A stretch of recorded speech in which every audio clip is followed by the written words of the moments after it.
The committee will come to order. The Oversight Committee exists to secure two fundamental principles. First, Americans have a right to know that the money Washington takes from them is well spent. And second, Americans deserve an efficient, effective government that works for them. Our duty on the Oversight and Government Reform Committee is to protect these rights. Our solemn responsibility is to hold government accountable to taxpayers, because taxpayers have a right to know what they get from their government. We will work tirelessly in partnership with citizen watchdogs to deliver the facts to the American people and bring genuine reform to the Federal bureaucracy. I will now recognize myself for an opening statement, and pursuant to the mission statement, would ask that the video be played since it reflects the watchdog in question. Food stamp fraud. It is costing Americans millions in taxpayer money. It's happening across the country, in New York, L.A., Miami, Detroit, and here in San Diego. In the past 5 years alone, the USDA permanently disqualified 4,600 retailers. 24 Phoenix area stores permanently disqualified. San Diego retailers ripping off the federal government. 23 of those retailers are in the Palm Beaches. This store, like many we found, is both banned from accepting food stamps and approved to accept them. Investigators poured over the records. We learned 1,500 stores across the country on both of them. The USDA says 99% of the time it's for illegal trafficking. A retailer will overcharge a customer and then pocket the difference. they want to trade their benefits for cash or banned merchandise like alcohol. And then trading booze for taxpayer money. The store keeps $50, the cardholder gets $50, all taxpayer money. What does this, backdoor ultimately cost us taxpayers? According to USDA records, $330 million in 2008. America deserves better. Just yesterday, one of our witnesses penned an op-ed that depicted the improvement in the SNAP program, proudly stating how much better it was. It is not for us today to question whether or not the program has improved. The question is, in a day in which, in a moment's notice, in a few keystrokes, I can look at a storefront anywhere in America, find out who, what, where owns that, or in this case, that Scripps Howard could do a few public record searches available to the Department of Agriculture and find out what they were doing wrong from open source. We need to do better. The hearing today is about children. The hearing today is about families. Ultimately, the food stamp program is about providing nutrition to people in need. 42 million people rely on the food stamp program. A few misuse the program. Our hearing today is not about the individuals who, out of desperation for drugs, alcohol, or just spending money, misuse food stamps. It's about America's responsibility, this administration and this Congress's responsibility, to make sure that the money or the benefit of the money gets to the people who were supposed to get it. It is not to buy alcohol, cigarettes, or drugs. A relatively few storefronts around America represent a considerable amount of fraud. Understand that a small amount of stores does not mean there's a small amount of fraud. People who want to use, or misuse, I should say, the resources provided to them by the taxpayer in the way of food stamps seek out stores who will cheat. It's not an accident that you find out that somewhere in the neighborhood an entity will trade you $100 in food stamps for $50 in cash so you can go score. That score is bad enough, but let's understand, somewhere there's a family that relied on food that instead got nothing. These companies and these individuals behind these companies need to be punished on a consistent basis. If, in fact, they are suspended, it needs to be for a period of time with an understanding of whether or not they are ever going to be able to sell again. If they are permanently excluded, then, in fact, permanent needs to mean permanent. More importantly, in this day and age of the ability to research If you only have 100 people to track this huge amount of potential waste, one can make the other 99 more effective. The scandal we are looking at today is important because we know that 100 people working for the Secretary, in fact, found people who were stealing from the taxpayers and stealing from families who need that food and need that benefit. One of those 100 assigned to do what whistleblowers have done for us, in fact, could have prevented many of these stores from being back in business. It's that simple. We will hear today, as we often do, if we only had more resources. This committee has no more resources to provide. In fact, you're going to have to do more for less.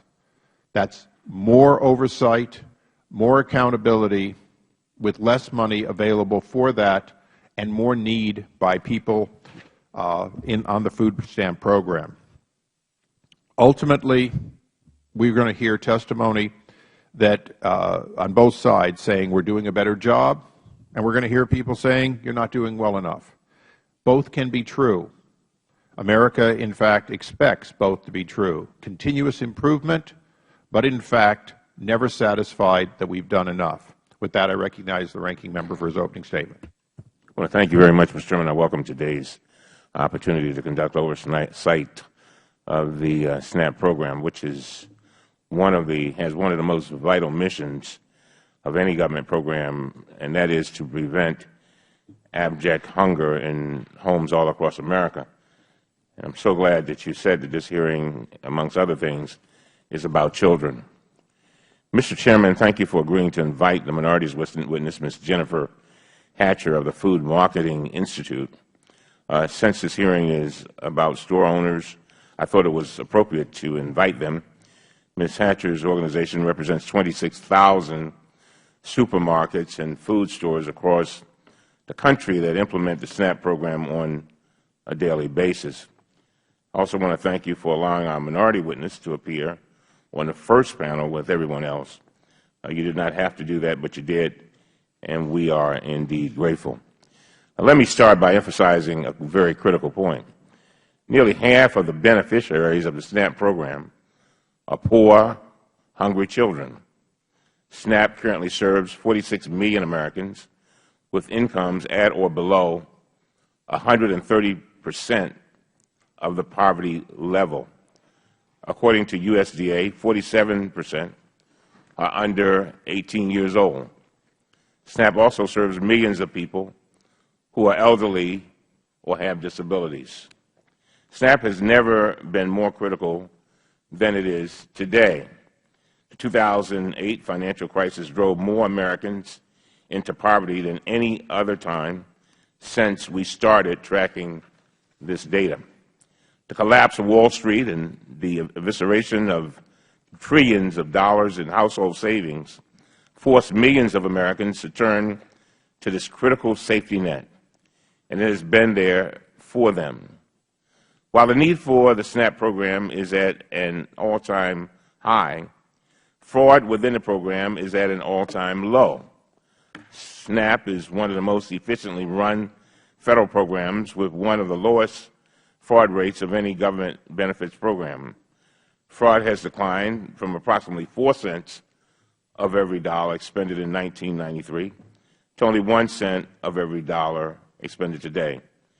But I agree that that is not good enough. The majority appears to be basing today's hearing on a recent press story, or recent press stories, about certain store owners who had been disqualified from the program but allegedly regained entry in some way. Although this would be problematic if true, we have not seen evidence to support allegations that there is a pervasive weakness in the program or the magnitude of fraud in the program may be much greater than initially reported. In fact, today, we'll hear just the opposite, that this press account has significant problems. The USDA has acted quickly to address the bad actors, and that the SNAP program continues to be an extremely well-run program. Given the strong track record, I'm concerned that the true purpose of this hearing may be to discredit the entire program in order to justify draconian cuts.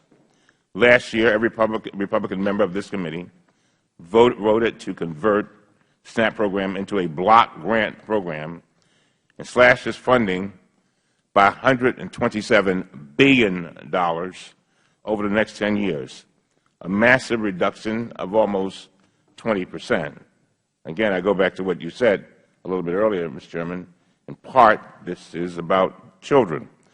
This proposal was part of the plan proposed by Budget Committee Chairman Paul Ryan and adopted by the House Republicans last April. According to the Center on Budget Policies and Priorities, this proposal will force up to 8 million men, women, and children to be cut from the program or will severely reduce the amount of food they can buy. Where are these children supposed to go if they are hungry? I believe there is a compassion deficit here in Washington. Obviously, a dollar squandered in this program is a dollar that does not go to poor families that desperately need food. But efforts to impose draconian cuts to this program will cause even greater harm to the very people who need the most help. So while I strongly support efforts to make the program more effective and efficient, and I strongly support the fact that we must root out fraud, I will do everything in my power to oppose efforts to use these isolated examples to discredit and gut the entire program. I look forward to a productive discussion today on ways to improve one of the most successful federal programs to prevent poverty and hunger throughout these United States. And with that, Mr. Chairman, I yield back. Thank the gentleman. Members will have 7 days to submit opening statements for the record. We now recognize our first panel.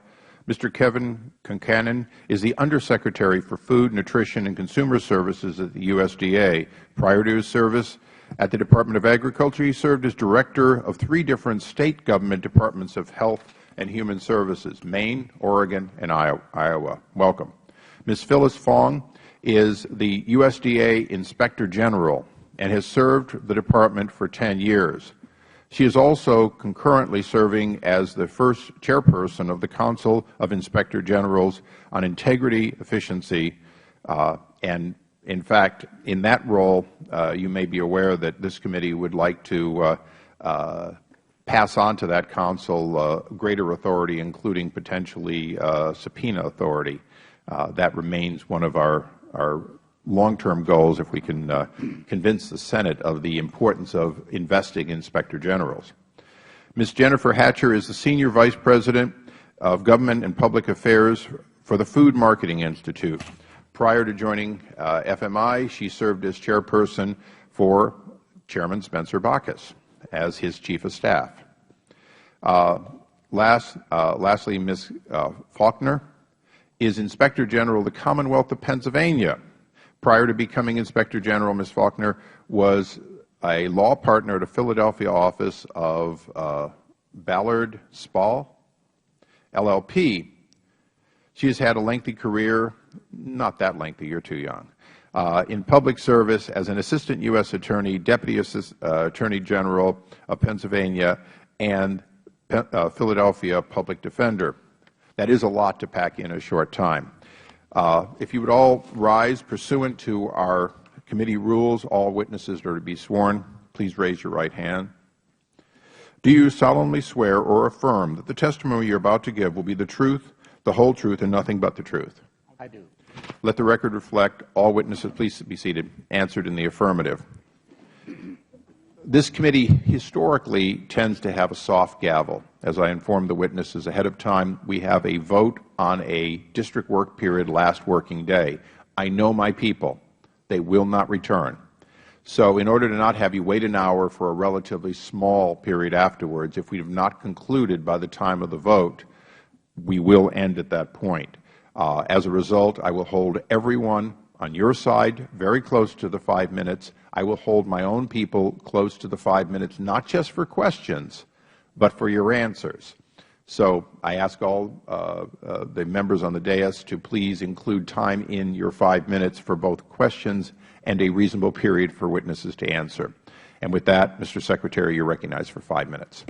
Thank you very much for the opportunity to join you today. And let me thank Inspector General Fong, who is a strong and independent oversight agent at the USDA. The mission of the Supplemental Nutrition Assistance Program, or SNAP, is to help low-income people get the food they need while they get back on their feet. And it has never been more important in the lives of Americans than now. So strong administration and oversight, including accurate payments and proper use of benefits, are just as critical. The focus of today's hearing is about USDA's oversight and management of the retailers that are authorized to redeem SNAP benefits across the United States. Particular emphasis is being given to recent news stories, the result of several months of intensive investigative journalism by a team of reporters at Scripps Howard News Service that focused on retailers that had previously been disqualified from SNAP for trafficking. Trafficking is the sale or purchase of SNAP benefits for cash, an illegal activity punishable by disqualification, fines, and criminal prosecution. While we recognize the importance of the issues raised by Scripps, I want to set the record straight about several facts. As with other leads we received from the public, we took the information Scripps brought to our attention very seriously. We immediately began our own investigation into the stores that were referred to us. Our results suggest that the issues may not be as widespread as reported by Scripps, as many of the cases they raised have not proven to have integrity problems. Of the 36 owners Scripps referred to F&S as suspicious, our investigation found that over three-quarters had no connection to the disqualified owner or were not authorized as SNAP stores.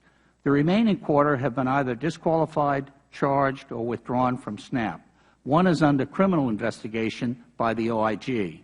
That said, we still believe broader action was needed. We increased security measures to keep out previously disqualified owners, including more robust review of applicants' public records and shorter time period authorizations for stores and locations with previous disqualifications. Prior to these reports, F&S has been upgrading its electronic transaction data mining technology to better detect suspicious SNAP redemptions. And we are preparing to post information regarding the owners of permanently disqualified stores to GSA's excluded party list system, a Federal list, to protect other Federal agencies. We are also developing rules that will increase penalties for trafficking stores.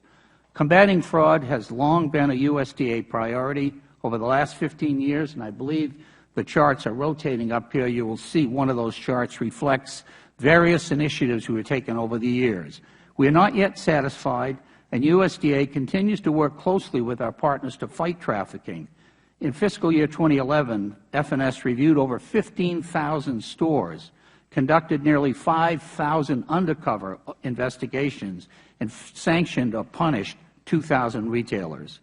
While USDA has direct responsibility for overseeing SNAP retailers, our integrity work includes every aspect of SNAP administration. By overseeing and working closely with our partners, including state and local governments, USDA strives to ensure that scarce taxpayer resources are managed with integrity and accountability. First, over the past decade, we have made major improvements in SNAP payment accuracy. Over 98% of SNAP clients are indeed eligible, and accuracy in 2010 reached 96%. A historic high. 2010 errors were less than billions than they would have been under the 2000-year rate. Second, USDA also oversees and provides guidance to states to find and hold accountable recipients who commit fraud. USDA recently issued new policy to clarify that even the intent to sell benefits, for example, by offering a SNAP card on a social media site like Craigslist, can lead to disqualification. Last year, I wrote to all of the nation's governors individually, asking them to make SNAP integrity a priority. We have also engaged the retailer community in this effort. I have personally met with state commissioners around the country to enlist their support, including a greater focus on recipient trafficking and increased partnership with law enforcement. To conclude, fraud is neither new nor static. While the vast majority of retailers and clients follow the rules, a few bad actors will always seek to exploit SNAP. But the program is too important, the taxpayer investment too great to tolerate fraud. As in cybersecurity, we must be vigilant and continuously update systems to find and thwart new fraud schemes. USDA will continue to crack down on violators. We welcome our partners' constructive engagement in this effort. Thank you very much. Thank you. Ms. Fong. Thank you, Mr. Chairman. Thank you, Mr. Chairman, Ranking Member Cummings, and members of the committee. At the outset, I want to express my appreciation to you, Mr. Chairman, and to many of the distinguished members of this committee for your support of the federal IG community over the past several years. You have a noteworthy record of bipartisan support for IG contributions, and you've demonstrated time and again through legislation, hearings, and speeches your interest in our work. And so on behalf of the entire community, I want to thank all of you for your support. Today, you've invited me to testify about USDA IG's work to protect the integrity of the SNAP program. To put this in context, the IG office at USDA is responsible for providing oversight to all USDA programs, which currently number over 300. Of course, SNAP is the largest program in our portfolio, with over $70 billion, and it has drawn much of our attention over the past few years. In the last 2 years alone, we have devoted almost half of our investigative resources to addressing SNAP fraud, with measurable results. We currently have over 900 cases open. Over 600 of these cases involve retailers in some way. My written statement provides some examples of our most significant cases involving disqualified retailers. But I want to emphasize, more than the cases that we do, that the core problems in this program are not new. Namely, there will always be people willing to commit fraud and to traffic in SNAP benefits, even though the specific schemes themselves may take different forms.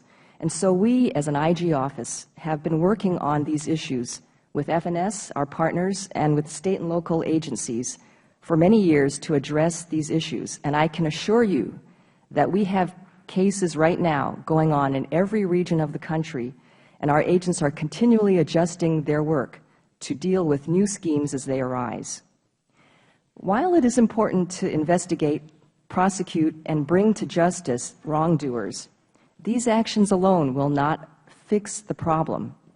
It is critical that we also focus our efforts on looking at how retailers bypass the system that we have put into place to control access, and to try and figure out what can be done to improve the program for the future.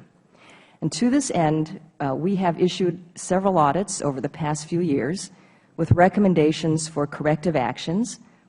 We've been working with FNS and our partners at USDA to address these issues. In particular, we recommend that retailer applicants need to have clean backgrounds with no history of criminal or illegal activity. There needs to be a way to do that. We also believe that USDA should make better use of suspension and debarment appropriately to ensure that disqualified retailers do not participate in government programs in the future. So to conclude, we strongly believe that retailer integrity is a critical component of ensuring an effective SNAP program that delivers nutritious food to people who need it. In our experience, unscrupulous retailers are at the heart of most of the trafficking schemes that we have seen. And so we look forward to continuing our work with FNS, with our state and local partners, to address this fraud where it occurs and improve the integrity of this very important program. Thank you for your interest, and we look forward to addressing your questions. Thank you. Ms. Hatcher. Good morning, Mr. Chairman and members of the committee. On behalf of the Food Marketing Institute and the families served by the 25,000 stores operated by our members, I want to thank you for the opportunity to testify today. My name is Jennifer Hatcher, and I'm Senior Vice President for Government and Public Affairs at FMI. For the past 13 years, through the transition from paper food stamps to electronic benefits transferred, and now the new program named SNAP, I've worked on these issues. SNAP EBT is a positive example of a public-private partnership that works and that adds efficiency and reduces fraud for all stakeholders in the program. Supermarket retailers are proud of our partnership with USDA and the state agencies to deliver safe, healthy, and affordable foods to customers in need of assistance. Unfortunately, the number of customers in need is higher today than it's ever been, in large part due to the conversion to electronic delivery of benefits rather than paper food stamps. A significant portion of the fraud has been removed from the system. Many supermarkets remember vividly situations where paper food stamps were being sold by criminals in front of the store. Paper stamps provided anonymity for the perpetrators of these illegal transactions. EBT ties any fraudulent activity to a particular transaction, customer, and store location. This has taken the criminal element out of our store parking lots. Electronic delivery has also provided state agencies with a better mechanism to compare transaction activity and look for duplication across state lines, particularly with states that share a common border. Some states have employed mathematicians to electronically identify potentially fraudulent patterns of sales. EBT has also improved efficiency and cut down on the potential for human clerical error. SNAP EBT transactions are protected by a user's personal identification number, PIN, so that they are much more secure than paper or even credit cards.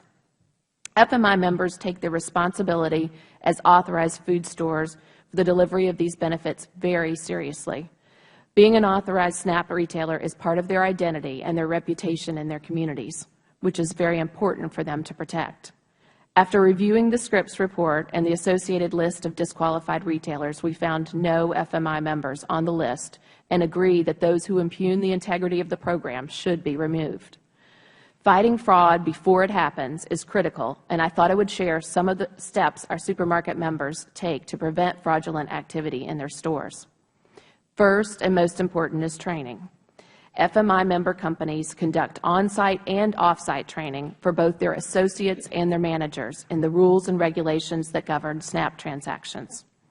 There's a 76-page manual on the website that we consult on a daily basis for all of the rules and regulations governing the program. There's also a 25-page guide for retailers and a 17-minute training video in multiple languages that can be utilized for these purposes. Several of our members have also set up their own internal audits to ensure they are in compliance and that each of their transactions is in compliance. The vast majority of our members utilize computer systems that allow them to program via UPC code eligible and ineligible food items, and then lock the point-of-sale purchase system should someone attempt to purchase an ineligible item with SNAP benefits. FMI also publishes and sends to our members on a regular basis the names and contact information of the USDA FNS regional offices and the state administrators for SNAP EBT. Both FMI and our members make the USDA fraud hotline number available to their associates and managers through each of these training materials. There's one more issue that I feel I need to raise in the context of this hearing, and that is the extreme concentration of benefits issuance at the first month in a number of states. There are a number of issues that spreading the issuance of SNAP benefits across the entirety of the month instead of just on the first day could help accomplish, and we think a reduction in fraud may be an additional positive result of this change. Thank you for inviting FMI to share our thoughts on identifying and reducing fraud in the SNAP program. Our industry is committed to ensuring a pleasant and efficient shopping experience for all our customers, and we welcome the opportunity to work with the committee and the Department to move towards additional efficiencies in the SNAP program. Thank you. Thank you. Ms. Faulkner. Thank you. Good morning, Chairman Issa and honorable members of the Committee on Oversight and Government Reform. I would like to thank you for the opportunity to address this committee on the Pennsylvania Office of Inspector General's proactive and progressive steps it takes to deter and combat fraud in the Supplemental Nutrition Assistance Program, or as we refer to it as SNAP. Let me first say that Pennsylvania Governor Tom Corbett believes that it is important for Pennsylvania to provide health and human services such as SNAP to its truly deserving citizens. Individuals who engage in fraud take away those limited resources from the neediest of Pennsylvanians. As Inspector General, it is the mission of my office to uncover fraud, waste, and abuse within SNAP, to hold those individuals who have committed fraud within the program accountable for their actions, and to recover overpaid tax dollars. The Office of Inspector General conducts its mission to combat SNAP fraud by operating several fraud investigative programs within its Bureau of Fraud Prevention and Prosecution. These programs are the Field Investigation, fraud investigation, and SNAP trafficking programs. These programs are operated in coordination with the Pennsylvania Department of Public Welfare, which we refer to as DPW, which administers the Supplemental SNAP Assistance Program. The Office of Inspector General's approach to combating fraud begins with the application for SNAP benefits through our field investigation program. When DPW refers an application or reapplication for SNAP benefits and suspects fraud or receives inconsistent or incomplete information, it refers the applications to my office, the Office of Inspector General. The OIG investigates all applicants' circumstances and provides DPW with its findings. Based on these findings, DPW may deny benefits or approve benefits at a reduced amount. This same referral process exists for active recipients of SNAP benefits, where DPW becomes aware of circumstances in a recipient's ongoing case. This proactive approach to combating SNAP fraud before benefits are authorized or investigating ongoing cases to ensure that only those entitled to benefits are actually receiving them is a critical function of my office. As a best business practice, there is greater efficiencies in denying or reducing incorrectly authorized benefits versus attempting to collect overpayment benefits. In fiscal year 2010-2011, the OIG conducted approximately 22,308 field investigations where SNAP benefits were involved. The cost the taxpayers avoided based on the OIG's investigations where SNAP benefits were either denied, closed, or reduced was a little over $19 million. Not all fraud, however, can be prevented by the OIG's field investigation program. When DPW becomes aware of circumstances which affected a recipient's past benefits, it will calculate an overpayment of SNAP benefits and refer that overpayment to my office, the OIG, for investigation.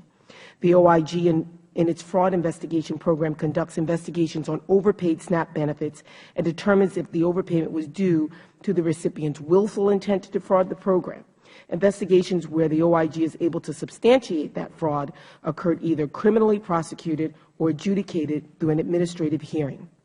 Court or administrative findings of intentional program violations include orders to fully repay restitution to the Commonwealth or carry a program disqualifications for the defendants. The OIG follows federal regulations in the progressive disqualification penalties for intentional program violations, with the first violation carrying a 12-month disqualification period. In the fiscal year 2010-2011 for SNAP overpayment claims, the OIG conducted approximately 3,335 investigations which involved SNAP benefits. The OIG filed 613 criminal complaints for a total restitution of a little over $1.4 million. The OIG disqualified 822 defendants as a result of its criminal charges, which resulted in a little over $1.6 million in cost savings from preventing further program participation. The OIG filed 180 administrative hearings with a total restitution amount of $322,463. The OIG disqualified 172 defendants as a result of its civil proceedings, which resulted in approximately $496,000 in cost savings from preventing further program participation, which includes figures from SNAP trafficking program. In addition to efforts to combat SNAP fraud at the application stage or through prosecuting overpayments, the OIG focuses on fraud which is occurring through recipients who sell or exchange their SNAP benefits to negotiate them into cash services, credit, or anything other than food, which is defined as SNAP trafficking in my agency. The practice of SNAP trafficking is actively pursued in Pennsylvania and has been done so for many years in Pennsylvania to maintain the integrity of SNAP benefit distribution by ensuring the credibility of the vendors and the recipients. The OIG operates a small but dedicated unit to operate its SNAP trafficking program and works integrally with the USDA and the Nutrition Service, the USDA Office of Inspector General as well, and local district attorneys to identify store owners and recipients who engage in SNAP trafficking. This active participation between the USDA and OIG is a chief reason why Pennsylvania has success in targeting SNAP trafficking. The USDA is responsible for disqualifying individual store owners and filing criminal charges against them for engaging in SNAP trafficking. But as you know, it takes the active participation of recipients of SNAP benefits for SNAP trafficking to occur.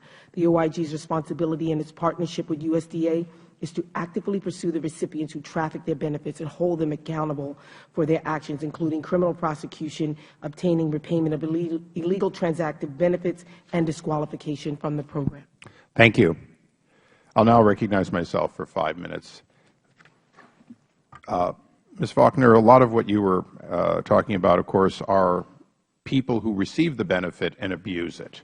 That represents a large part of the State's role, is to make sure that the we still use the term stamps, but that SNAP program funds get to the ultimate recipient, which is usually family members. Is that correct? Now, in your enforcement, the fact that these are basically credit cards that are digitally monitored and that you can track, that has dramatically made your job more accurate, hasn't it, than the old days of paper? Oh, I'm sorry, your microphone? Yes, it has. Well, that begs the question, I think. Well, Ms. Hatcher, I've been at the grocery store when I've seen the exclusion of unauthorized materials, where every grocery store I've gone to has the software where, you know, they simply say, yes, that's fine, you've just credited $35, but you still owe us $6.50 for the cigarettes or whatever. That's great. Do 100% of your members have that? And if not, why not? 100% of our members that have electronic point-of-sale systems would have some ability to download that, and we're increasing that number. I'd have to get back with you on the exact number, percentage of stores, but it's over 90% for sure. That's excellent. Well, Mr. Concannon, every grocery store I go to these days is electronic. Not every liquor store I go to is electronic. One of the basic questions is, if you cannot reduce fraud to an acceptable level to make your IG happy, if you will, is it that important that every liquor store, and I use the term liquor store very specifically because sometimes people want to call themselves convenience stores, but we all know as the ratio gets close to your minimum food to cigarettes and alcohol, your fraud level goes up. No question at all. It's well understood. Is that one of the areas in which the test must be higher and the tolerance for any slippage must be lower? I appreciate the question, Mr. Chair. And to the point you make, stores by Federal requirement in the Farm Bill must provide a certain number of foods in the food group, and it's what we refer to as the depth of stock requirements. I am very interested, I know Secretary Vilsack is as well, in increasing the obligation on stores to have more foods than those minimums that currently meet it, for stores that maybe their real interest is in selling tobacco or selling alcohol to folks. They can't buy that with their SNAP card, but it's encouraging people to come into those locations. Well, I appreciate that. Now, both your op-ed, which I'd ask unanimous consent be placed in the record without objection, and your statement, quite frankly, give a fairly rosy picture. And in the case of your comments on Scripps Howard, it was a little bit like the ranking members thanking us for the hearing and then saying we want to starve the children, implications in everything Republicans do in the budget. Scripps Howard exposed, at least in some cases, fraud you were not aware of. Is that correct? Yes, they did, in a very small number of cases. And I want to correct the record because the Scripps Howard piece mistakenly made the notion. No, I appreciate that, and you know, you said that in your op-ed. You said it in your opening statement. Owners of stores are taken out of the program, not the physical location. Right. My time is limited, and you know, you were invited here not to be mistreated, but you were invited here because we're concerned, and we really don't want to have our whistleblower bashed, even if there was 1% accuracy, and there appears to be far more than 1% accuracy. Here's the question I have for you, and it's the only question I'm going to make today, and I think Ms. Fong will particularly appreciate it. The rest of government uses permanent exclusion and debarment fairly aggressively. It's not an easy task, but it guarantees that those who have cheated the American people as vendors are not just removed for a period of time from your program, but in fact are removed from eligibility government-wide. Why do you not use it broadly, and will you begin using debarment, or do you believe you don't have the authority to? There are many compelling reasons why we do not currently use it. We are able to take stores. We've taken stores out this very week for simply trafficking or for misleading us in their application, falsification. We don't have to hold hearings. During the pendency of that, we give stores 10 days to respond to us. We take them out. If we use debarment, we have to go through a whole extended hearing process. Now, as well, when we take these stores out, most of the stores we're talking about are small stores. They rarely interact with other parts of government. They don't have pharmacies. They're not stores that, government doesn't buy liquor from liquor stores, to use the earlier reference point. It's far more efficient for us to do this. Now, I will say this. We have completed requirements with the General Services Administration to allow our agency to now start filing excluded parties listing, which means once that company is on that list, they can't do business with any part of the Federal Government. This is a more efficient way to do it, and in the meantime, we can take bad actors out. Ms. Fong, my time's expired, but it looks like you have at least a partial answer beyond that. Thank you. We feel very strongly that USDA as a whole needs to do a better job with suspension and debarment. We believe that there may be some room here to work with FNS to really get the best possible system in place, and I think excluded parties, program disqualification, and suspension and debarment are all necessary remedies to be looked at, and we feel strongly about that. Thank you. Ranking member is recognized for 5 minutes. Thank you very much, Mr. Chairman. Let me make it very clear that if there is one dime of money that is not going where it's supposed to go, there's nobody, I think, in this room, and particularly not on this side of the aisle or the other, that would stand for that. I want an even higher standard than the 1%. I want 0. At the same time, though, I want to make sure that we have balance in this whole process. When we're taking $127 billion out of a program, we want to make sure that the people who need the program are taking advantage of it and have an opportunity to get the funds that they need. Now, Mr. Secretary Concanon, I want to thank you for your testimony. And again, going back to what I just said, House Republicans are cutting $127 billion out of this program. That means that they would eliminate food assistance to some 8 million people, according to the Center on Budget and Policies. Mr. Concanon, according to your agency's data, nearly half of the SNAP beneficiaries are under the age of 18. Is that right? Correct, sir. And I want to go back for a moment, because there's something that the Chairman, he didn't give you a chance to answer it, but I think I know what you were trying to get to. There were sometimes you'll have a store that's disbarred. I mean, the owner, this goes with the owner. Is that right? That is correct, sir. So it's sort of like when I was practicing law, if somebody, say for example, had a liquor license and they were a bad actor, they then were thrown out, or they sold it or whatever, then the new person comes under that's like a new situation. Is that right? Correct. And so some of the Scripps article was about folks who had been taken out, but then the store was owned by somebody else, and then that came under a whole new situation. Is that right? Correct. So some of those articles that were referenced to me suggested that, again, the location and the owner were one and the same. They came back in. And we have 231,000 locations in the United States authorized for this. The majority of them are small stores, and that's invariably where these problems occur, in small stores. And of that 231,000 over the years, we've taken out permanently some 8,300 stores over a 10-year period.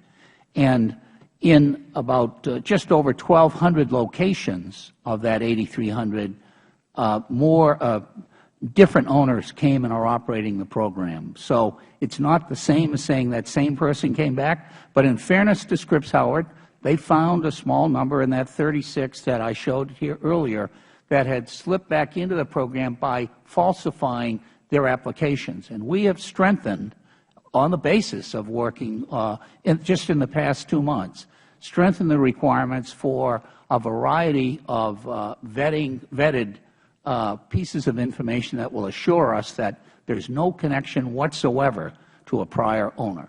Now, let me give you some interesting information.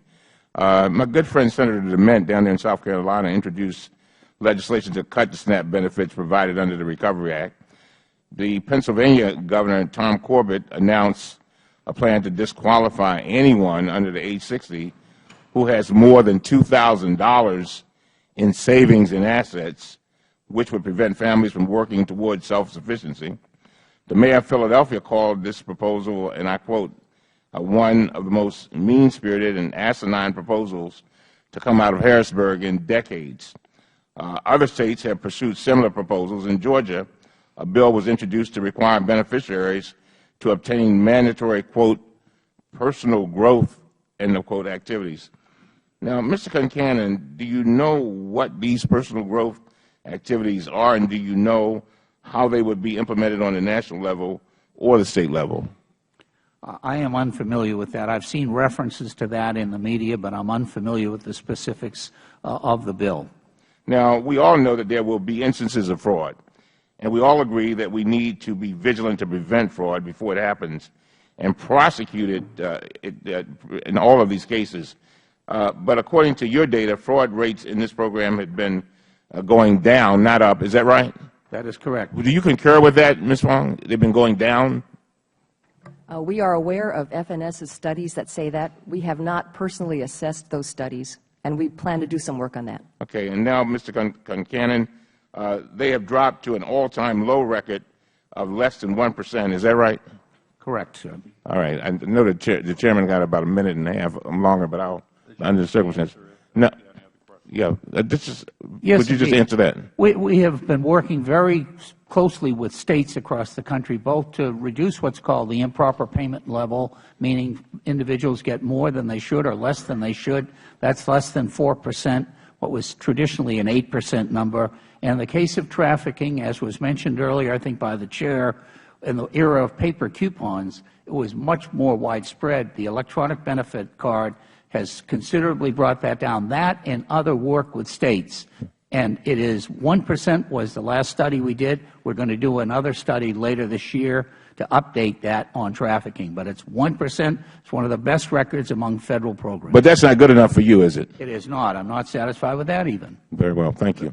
The gentleman from Tennessee, Mr. Desjardins, is recognized for 5 minutes. Thank you, Mr. Chairman, and thank you all for being here today. I think that this is one thing that we can agree on both sides of the aisle. We don't want to see hungry children. We don't want to see hungry people. We live in a country that's fortunate enough to be able to share and help these people. And it's unfortunate that here in Congress it's so common for Democrats and Republicans to make accusations against one another when really we agree that on all these programs that are designed to help people, we want to do the very best we can to make sure that those in need are the ones getting the help. So if we can tone down the political rhetoric and look at how we can do excuse me, the very best we can to make sure that not a single calorie is taken away from those in need, then we can get a lot further than arguing and making accusations. I know that's the case in Medicare, it's the case in Medicaid, it's Social Security disability. So often one side accuses the other of trying to go over the top, but oftentimes that's for political reasons, and these aren't Democrat issues or Republican issues, these are people issues. So again, I appreciate you being here today. Ms. Fong, if we're going to try to do the very best, whether it's 1%, 5%, 0.5%, we need to find out what the problems are and how to solve them. So can you tell me what is the most typical kind of fraud that you see in the food stamp program? Well, we have a number of schemes that we see. Most of them focus on trafficking, which is a situation where a recipient goes to a retailer and tries to cash in the card for money, and in which case both parties come away feeling that they've gotten a good bargain. There are numbers of ways that this happens. We've seen different schemes over the years where retailers and recipients get very creative about shopping the card, as it were. Okay. Do people who illegally traffic food stamps, do they tend to be people that also try to commit fraud in other government assistance programs like Section 8 housing or Medicaid? I don't believe we have any data on that, although I will say that we do, on occasion, do joint investigations with other government agencies, such as HHS, which manages the Medicaid, Medicare program, and sometimes there will be recipients who are involved in all of those programs. Okay. How much money could a store owner who traffics in food stamps likely make illegally? Well, I think you'd want to look at it on a sort of a per benefit basis. It can range. There are some very small retailers who, in the context of their business, will make thousands of dollars. There may be other larger retailers or smaller ones who engage in multiple transactions who can benefit by hundreds of thousands of dollars or even millions. And some of our investigative results will show restitution sentences that can range from hundreds of thousands to millions. Okay. Just so we kind of know if there are citizen watchdogs and people out there that are looking for this type of problem, can you give us an example of the most elaborate scam involving store owners that your office has investigated? Oh, well, I think we certainly have a number of cases going on. Most recently, we've seen situations where there have been runners employed who will take cards from recipients and take them to many different retailers and swipe those cards to get benefits, and there'll be maybe a group of retailers who work together to do this. So there's some very complicated schemes there. Okay. Ms. Faulkner, you probably also have seen this type of thing, and could you share maybe what one of the most egregious fraud cases that you're aware of? And then when that happens, do you frequently see children deprived when their guardians engage in SNAP fraud? I think any time there's fraud, children are involved, especially when it relates to the SNAP program. But what I would like to share with you is one of the more sophisticated trends, and I think Inspector General Fong touched upon it. In a program such as SNAP, a recipient will go to a restaurant or a bar, and this is not a place where they would accept EBT cards. But they would go there, and the restaurant or bar would go to a grocery store and buy, say, $200 worth of groceries. And then they would, for the bar or restaurant, and then they would give the recipient half, 75%, something off of the EBT card. And really, it cuts out. You never really see the bar or restaurant transaction. What you see is the recipient using to buy $200 worth of groceries at this particular grocery store. That's a little hard to track. And being stricter on the retailers will help this problem, because you cut out that restaurant that is being used to get the money. So we see that in Pennsylvania sometimes. Okay. Well, I see my time has expired, but thank you all for what you do to make sure that those people in need get the food that they need. I yield back. Chair thanks the gentleman from Tennessee and recognizes the gentlelady from California, Ms. Spear. Thank you, Mr. Chairman. I want to compliment the chair of this committee in recognizing the important function we have to look at government programs and evaluate the fraud. Having said that, I want to compliment everyone on the panel. I mean, I think you have a 98% grade, and a 98% grade is something we should be applauding. A 1% fraud rate is just remarkable, and I'm very impressed by what you're doing. Here's my question. Are we spending more with the budgets for fraud detection and the IG than we're generating in restitution or repayments? Yes. Inspector General Fong? I'll be happy to comment on that. I will say that our budget in the IG's office is around $85 million a year, and we bring in, on average, $14 or $15 for every dollar that's appropriated to us. So you're valuable in what you're doing. Here's my concern. There has been a recommendation, I think, by the IG that you review retailer applications for criminal records. Makes a lot of sense. Why aren't you doing it? Thank you very much. We have received that recommendation that we rely upon something called the NCIC, the National Crime Information Center data. I was a former state director, and I used that system through the state police in the states that I was in. One has to be a law enforcement agency in order to access those data. We can't do it as the FNS. The OIG, if it had the resources, it could possibly do so, but we're not allowed to. You have to be a law enforcement agency All right, to get I into that understand what database. you're saying, Undersecretary. So then, this is to General Fong. Then, how would you suggest we review the criminal records? Then, what do we need to do in order to accomplish that? And will it give us enough bang for the buck? If we invest in doing that, will we save a significant amount so that it would be worth our while to do it? That's a very complex question, and the Undersecretary is absolutely right. We have been back and forth on this issue as to the best way to get criminal background information. I think right now the application form has been revised to require a certification under penalty of criminal prosecution. I think that's a very good move. I think we can continue our discussions on this.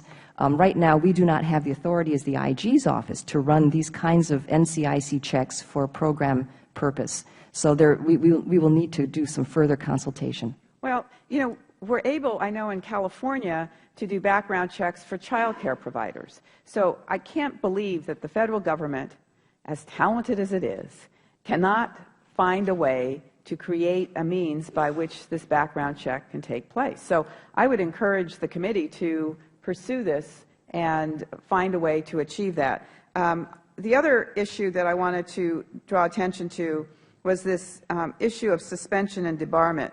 As I understand it, there were 615 wholesalers and retailers convicted, but none of them have been suspended or debarred. And the rationale for not doing this is that it's costly. Well, you know, democracy is costly. I don't think we can use the argument that it's costly. If we have evidence of convictions and these retailers have violated the laws and we don't debar them, then shame on us. Anyone want to respond to that? If I could try to answer that. The preamble to the new departmental regulations on debarment excludes the SNAP and WIC program transactions because of statutory language that provides for comprehensive statutory disqualifications. In everyday English, let me say that we rely upon our taking owners of stores or corporate groups out of the program. And as I mentioned earlier in my testimony, we have been negotiating with the General Services Administration to have these folks listed on a listing that they operate where people who are permanently barred from doing work with the government, they cannot. They will now be listed on this list that goes to all Federal agencies. So in our view, it will achieve what debarment is intended to, but it will allow us to take them out without extended due process hearings that drag this out on and allow people to stay in the program during that time. All right, my time has expired. Thank you, Mr. Chairman. Thank the gentlelady from California. The Chair will now recognize the gentleman from Pennsylvania, former United States Attorney, Mr. Meehan. Thank you, Mr. Chairman. You sit well in that seat. I'm very appreciative of all of the panel for the work that you do, the significantly important work that you do. And I want to attach myself to the comments of Dr. Desjarlais earlier in our shared interest, first and most importantly, in delivering these services appropriately to those most in need. So to the extent that we're able to effectively root out the fraud, more is available for those purposes. Ms. Faulkner, I noticed there was some testimony. I did want to correct the record. To the best of my understanding, there was some testimony today about the Pennsylvania administration's guidelines with regard to points at which there would be determinations of eligibility. And I know that there was an original proposal, but to the best of my understanding, there was also some collaboration on the part of the Governor's office, and that they have made a significant change with regard to that guideline so that it's far more realistic in terms of, is that accurate? Yes. What I'd like to say is everyone's been referring to the asset test, Correct. which was always in place in Pennsylvania until 2008. But the asset test is apples and oranges. We're talking about fraud, and the asset test is something different. But yes, the Governor reinstated it and increased the threshold to $9,000 and to $5,500. So it has been increased. It was always in place. And really, it is apples and oranges from fraud to what we're talking about here today. I just wanted to make sure that that was clear. And I want to express my deep appreciation. In a very short time, you've really developed quite a reputation for the very good work that you're doing in that office. And I'm particularly interested in the work that relates to this concept that between 8 and 15% of the fraud is associated with trafficking. And it would seem to me that this is a choke point that we would really be able to work on. Now, is there some things that you do that you see characteristics that take place when there is trafficking that help you to identify those that may be the most suspect? What we've been doing in Pennsylvania is we have a dedicated unit. I mean, we have the fraud and we have OSD, which is really just a unit that focuses on SNAP. And what we find in Pennsylvania is that that's been growing. The fraud hasn't been reducing. So we have worked with federal and local DA's offices to try to reduce what's going on with the retailers and the recipients. And what we find is that once the federal government determines who the real these stores are, we then come in and tell them who the recipients are in order to close the loop, because the recipient is the one who really starts the ball rolling in this. But is there some, I mean, it would seem to suggest if you're seeing an increase, then that is one of the, that's sort of contrary to some of the important progress that we've been able to make through the electronic process. But you've given testimony right now about earlier that creative criminals can always find ways around a system. So are you looking for patterns and other kinds of things that help us get to those? I'm really particularly interested in the retailers, because they're the ones that are facilitating the ability. I'm sorry to interrupt. One of the things we did notice with the realtors is that they would have whole dollar amounts. You would go to the store and see $100 used, and that was one of the things that they used to determine whether this could be some type of fraud. So we do follow that. People going to the same stores all the time. Those are just indicators. They're not always determinative, but we look at those things to see if trafficking is occurring there.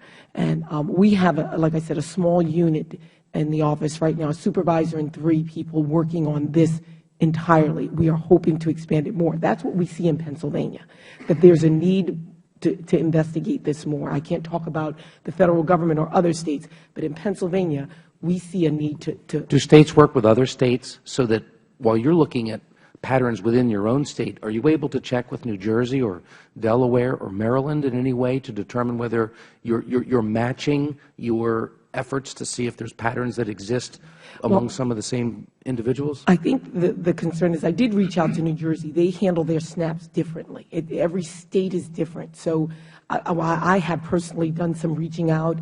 I have not been able to connect in sort of determining whether there are patterns in states.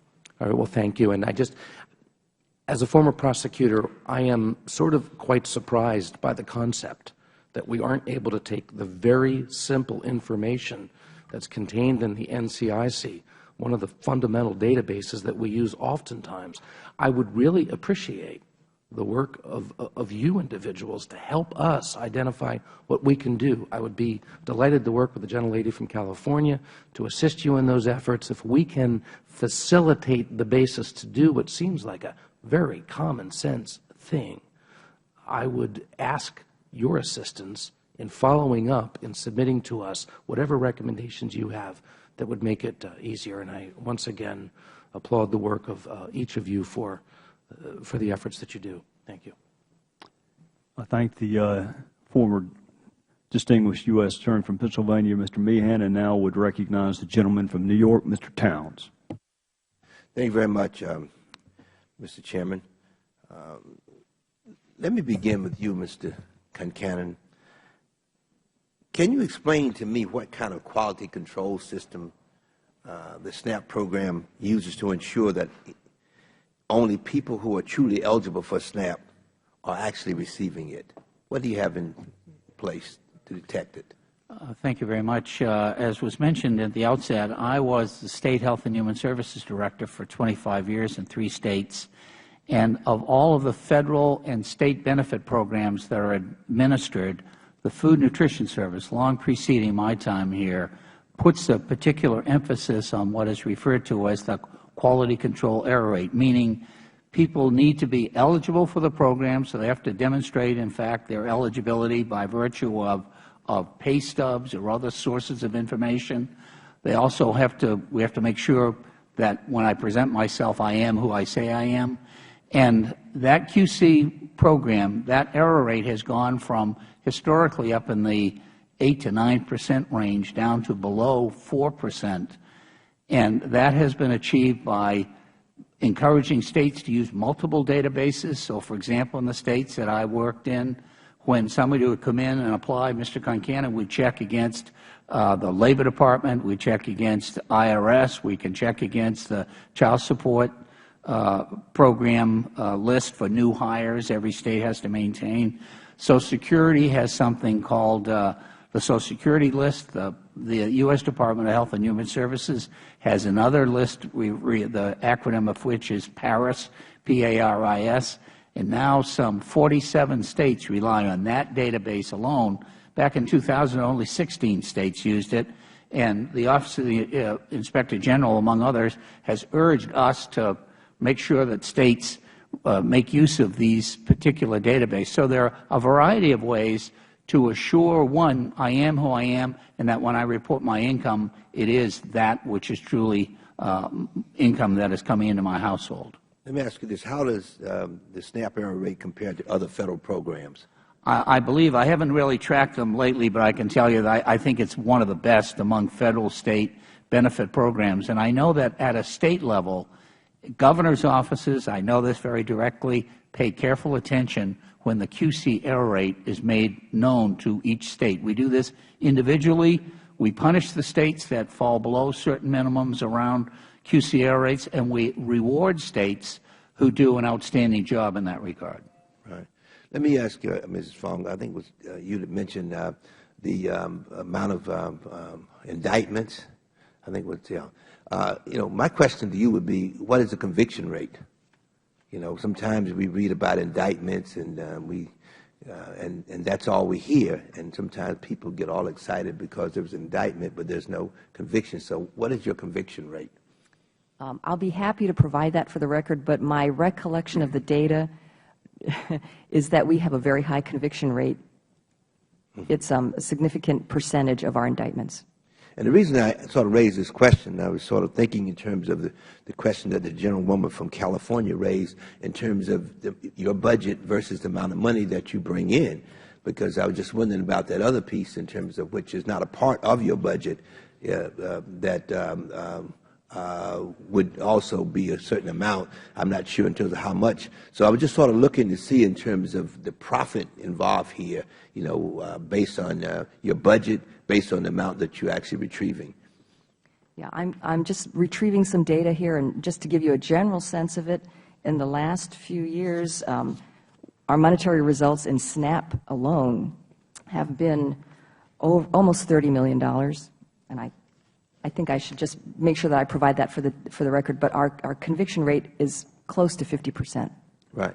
And the reason I ask this, I don't view this committee as one of those I gotcha committees.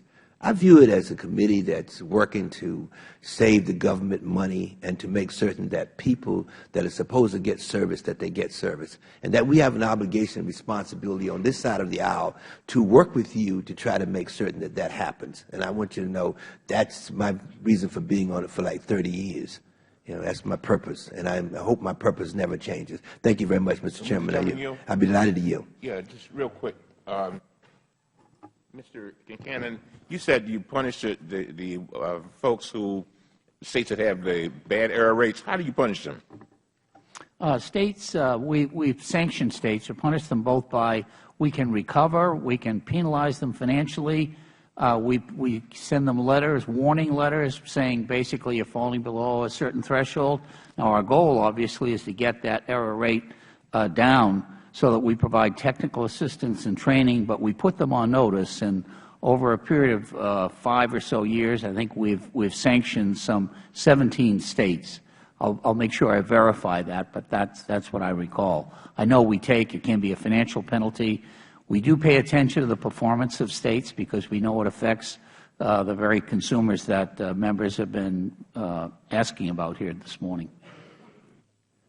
I thank the gentleman. When this committee was looking at Medicare and Medicaid fraud, I distinctly remember the hearing because there was outrage, appropriate outrage, that the entities that had engaged in the fraud were still doing business with the government. I think the gentleman to my right expressed very appropriate outrage. So my question, Ms. Fong, is the same as Mr. Cummings was then. When you have recidivists, repeat offenders, what do we need to change about the debarment process so that that is the default instead of disqualification?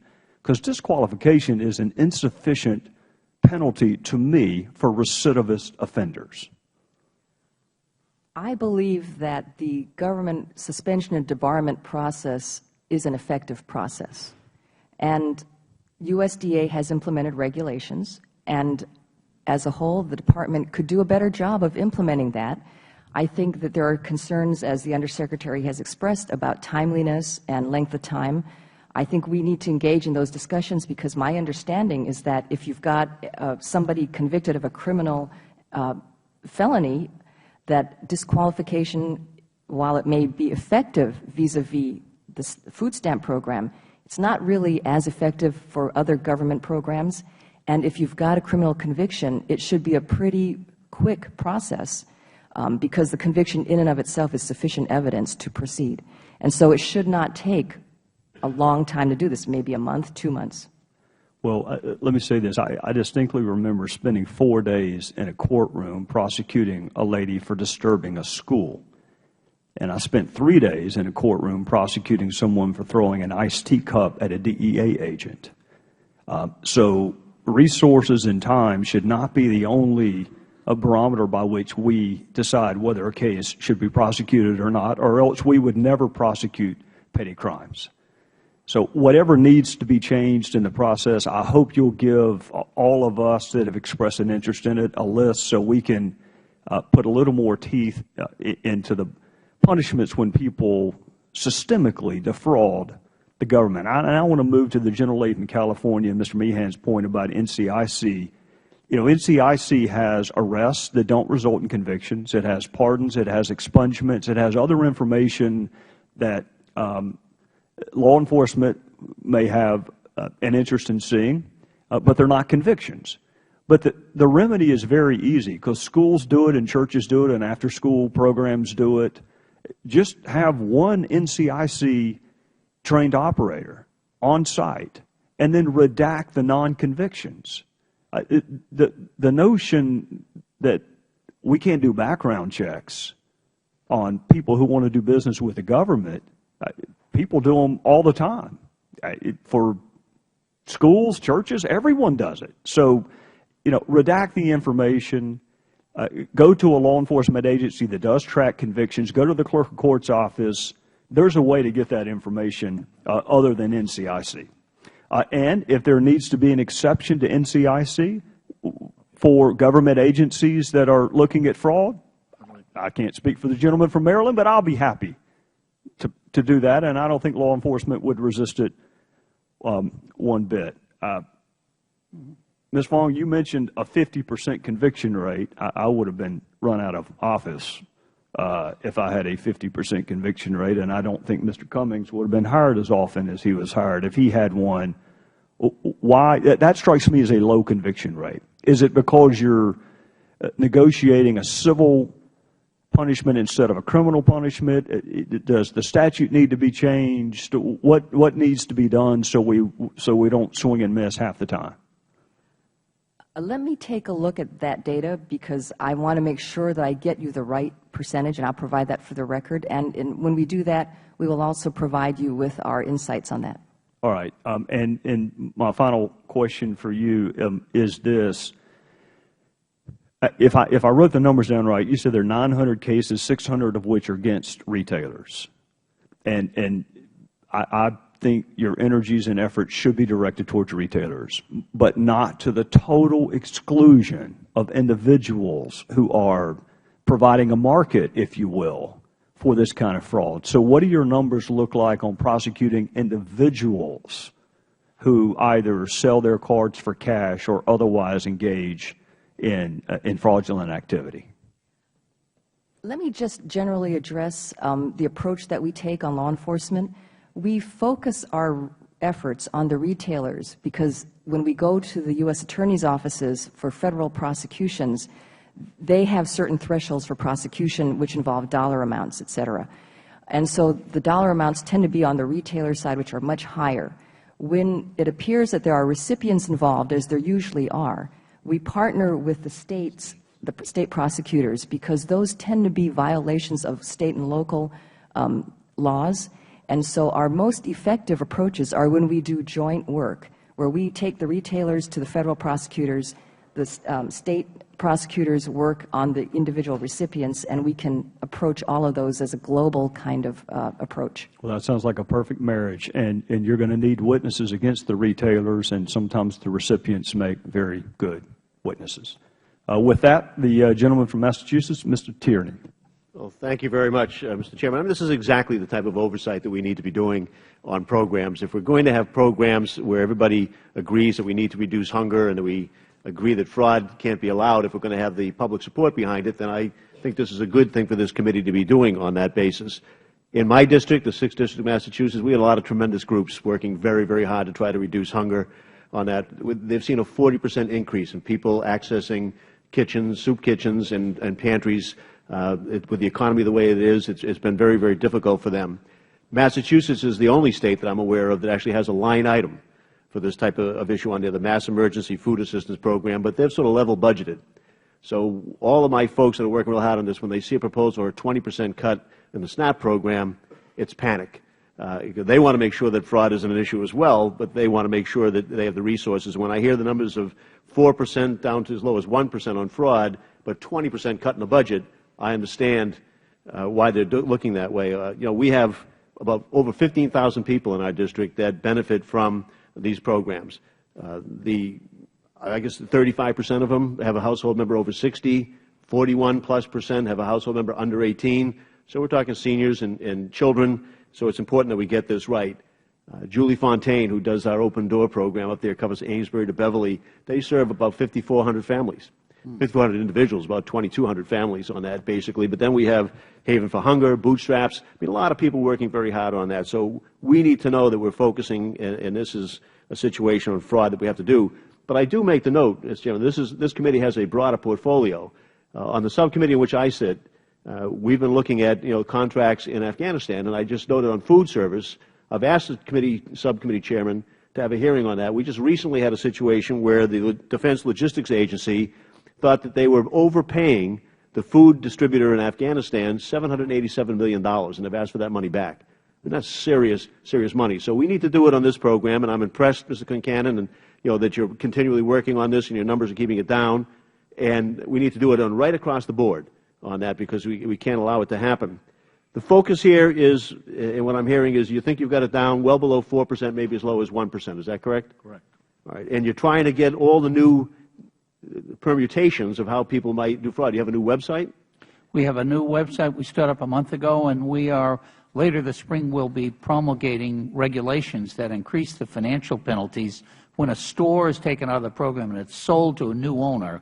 I have been interested in increasing the financial penalties so people don't just say, well, it was a cost of doing business, I'll flip the store. Good. So we continue to add layers. Well, you also had an issue with Facebook and Craigslist and those issues. How did you attack that? We did. We have notified, and that's what the Attorney Inspector General was talking about, new types of fraud. That's an example. We've had several examples that way recently. And we've written to Craigslist, some of the other social media sites, but we've also amended our regulations. So even the simple intent, the expressed intent to sell your benefits, constitutes a violation, we consider that trafficking, you'll be out of the program. And you've tried to increase some of the fines for falsifying information, things of that nature? We have indeed. We have strengthened, again, the requirements and look for require a variety of, for example, tax.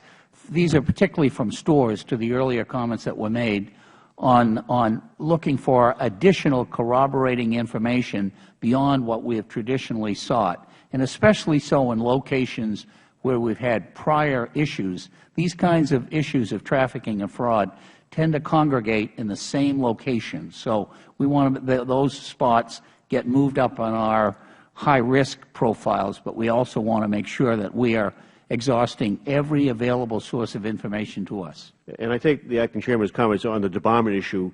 That contractor in Afghanistan that was overcharging $787 million, they're still operating on a single-source contract. They don't even have to compete for the contract, and they're still in business. So I know that your efforts of debarring people is important to this committee, both sides of the aisle, and moving forward on that, I hope that you do proceed. But I'm hearing from Pat Baker, who does our mass law reform down there, tells me you're doing a very good job at USDA, and they're adamant to work with you on that. But people are clever, and they keep coming up with different ways. One of the ones that they've noticed recently crosses the border between abuse of people and abuse of the system. They're finding that some women who are supporting their children on this are being threatened, sometimes even physically attacked by people to get them to turn over their electronic card. Are you addressing that issue at all? Does anybody come across that? Because apparently it's more prevalent. That would be the kind of incident where we have a number of partnerships with what we call state law enforcement bureaus as well, and we would definitely want to know about that, because that absolutely is the worst kind of extortion. So we would want to work closely, as Inspector General Faulkner mentioned. We work very closely with state agencies in a variety of things, but that would be horrific. We would be happy to pursue that. Great. Well, thank you all. I think it's important work that you do there, and thank you, Mr. Chairman. I thank the gentleman from Massachusetts, and I apologize to the gentleman from Virginia and the gentleman from Texas, because I got the order out of whack. So I would now recognize the gentleman from Virginia, as I should have, and then the gentleman from Texas. Mr. Chairman, thank you, and no need for an apology. I know the pressures sitting in that chair. But you're always gracious, and I thank you. Mr. Cannon, I'm old enough to remember some groundbreaking books, like Nick Katz's Let Them Eat Promises and Michael Harrington's The Other America, and the groundbreaking work done by the United States Congress, especially by then Senator George McGovern, on a bipartisan basis with then Senator Bob Dole, to establish the food stamp program to address a pervasive problem of hunger and malnutrition in the United States. Has the food stamp program, in fact, successfully addressed the issue of hunger and malnutrition in the United States? I believe the food stamp program has been one of the most effective first-line efforts to reduce hunger in the country, and it also has reduced poverty. We know even the Census Bureau in the last year pointed out that last year alone, 4 million additional Americans would have sunk below the poverty line absent the food stamp program. As has been mentioned here today, almost half, 47% of the beneficiaries of food stamps are children. Another 8% are senior citizens over 60. About 20% of the households have a person with disabilities. And increasingly these days, the food stamp program is serving households in which 41% of the household members live in a household where one of the adults is earning, that is in the workforce. And I refer to that group of beneficiaries as often the new faces of SNAP. These are folks who have been displaced in this difficult economy. They may not be getting as many hours at their work. So it is really important that the SNAP program be responsive. Across the country, SNAP is now serving 72% of the eligibles in the country, and that has been moving upwards from in the mid-50s, then the mid-60s, now 72%. And we're serving more than 90% of the eligible children across the country. There are a few states that are still far below the rest of the country that we continue to dialogue with and work closely with, but the program really is responding as it should. to the needs of folks in this country, is the most inclusive of both State and Federal feeding programs. So, if I understand your testimony, in the 40-plus years since we started this program, it has in fact achieved its desired result in reducing hunger and malnutrition in rural and parts of urban America, as well as reducing the poverty rate in the United States. Yes, indeed. There is a measure that the Federal Government uses that we publish reports on annually is food insecurity. And we have data that points to the impacts of the food stamp program, as it's still known, about 20-something states. And what percentage of food stamp recipients are children? 47%. 47%. And that translates into how many people? Well, it's 40. There are 46 million people, so in round figures, it's somewhere around 21 or 22 million. Million children. It's too bad the title of this hearing is Food Stamp Fraud as a Business Model. USDA struggle to police store owners, because it seems to suggest, or one could infer from that title, that we've already prejudged the case and apparently fraud is rampant. And it kind of begs the question of the purpose and original mission of this program, and whether it in fact has achieved that mission, some fraud that has to be stamped out notwithstanding. But let me ask you a question. Given that title, what percentage of SNAP funds were improperly issued last year? This committee, subcommittee I sit on, has looked at improper payments. What percentage of the total program has been classified as improper payments? Last year, we achieved record low. We and states, I should point out, we work closely. All of our benefits are extended through states, and we achieved an improper payment rate of 3.81%. About 3% of that was overpayments, and just under 1% of that was underpayments, meaning the beneficiary, based on his or her income or household income, 3% of them received more than they should have, less than 1% received less. This is part of our quality control effort. And of that total, I'm sorry, but we're ready. Okay. Mr. Chairman, your pitch hitter, as Chairman, offered to give me 1 extra minute, I think. He's so much kinder than I would be. I lucked out, Mr. Chairman. That's right. So I would ask the Chair to honor that request. But 3.8% roughly of improper payments. So all of that was not fraud. Correct. What percentage of fraud again? The fraud figure that we have is 1%. And have we reduced improper payments over the last decade, or is that going up? We have considerably. That's one of the charts that I think we handed out. We've reduced it considerably over the past decade and continue to focus on it, as well as reducing fraud in the program also. So it's good that this committee is having this hearing to absolutely highlight there are still problems we have to get, and our goal should always be to get it to zero. But let's not overstate the problems, and let's not lose sight of the mission, especially at budget time when some people might be thinking of a $100 billion cut in the program. Ms. Fong, you mentioned to us that you still think that Mr. Concanon's operation still could do a better job of debarment and suspension, correct? That's correct. Mr. Concanon, could you address that in my final question? Well, as I mentioned... in your second overrun minute. I'm sorry, Mr. Chairman. Go ahead, please. Thank you.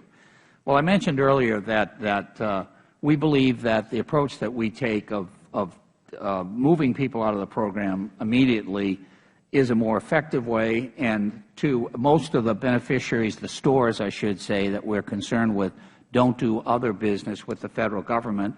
But even to cover that, we have been working with the General Services Administration to have these stores or companies put on the excluded parties list system, which will prevent them from being able to participate with other government programs. Now, we're continuing to have dialogue with the Office of the Attorney General to see if there are ways we can do both. Our desire, we don't have an aversion to the debarment process. It's that it slows it down. And we like the authority we have right now. When we find that a store has misled us about their business relationships or where they've been debarred before, we can take them out of the program. We send them a letter. We give them 10 days. They're out. I don't have to give them more hearings. I don't have to give them more due process. They're gone. Mr. Chairman, I thank you for your consideration. Of course, and my colleague from South and Carolina. because I know you want full disclosure, Ms. Faulkner, I think you had something to say on those questions too. Yes, I wanted to talk about, keep forgetting that button.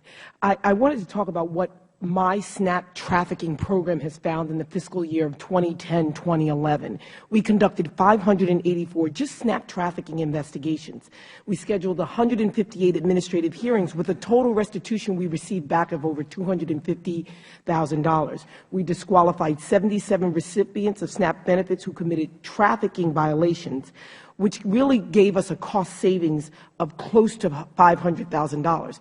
And that's with a limited staff that we have. So in Pennsylvania, as I stated earlier, we're seeing more fraud. We are. And that we have little staff. We hope to get a little bit more.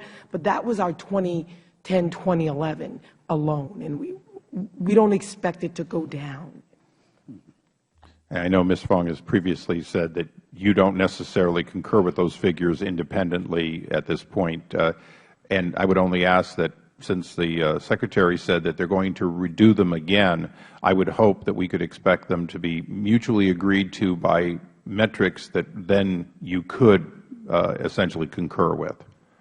Yes, we have some work planned for this year to take a look at the methodology and those numbers. Thank you.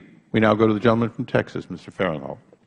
Thank you, Mr. Chairman. And I'd like to deal with something that I hear about some from my constituents, and that is the stretching of actually items that qualify under the program.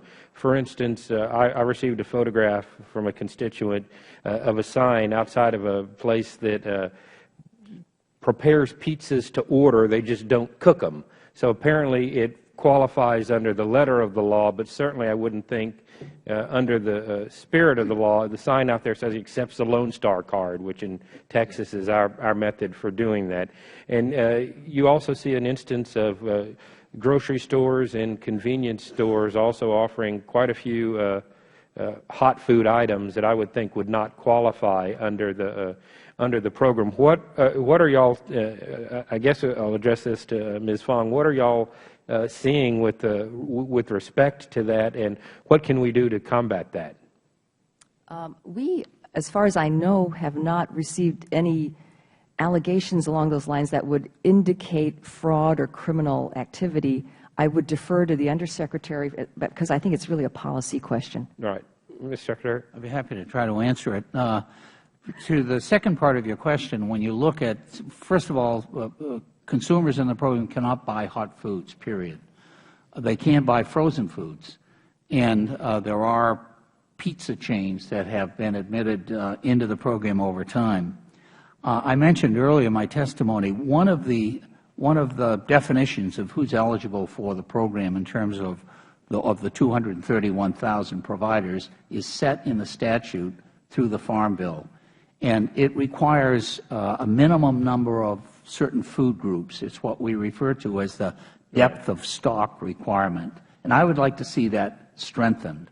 And I mean, let me follow up on that maybe with Ms. Hatcher, because we've got the technology now in place through UPC codes that we can actually, determine what items are qualify and don't qualify. And I guess if you wanted to get into a Big Brother scenario, could actually probably link up who's buying what. And with the cost of UPC readers, or $20, $30, hook up to a PC, I can't imagine any store being too small to implement it. Do you see some technological solutions to these problems? And could some of these technological solutions, and I'll let you answer it, and then I'll come back to the Undersecretary.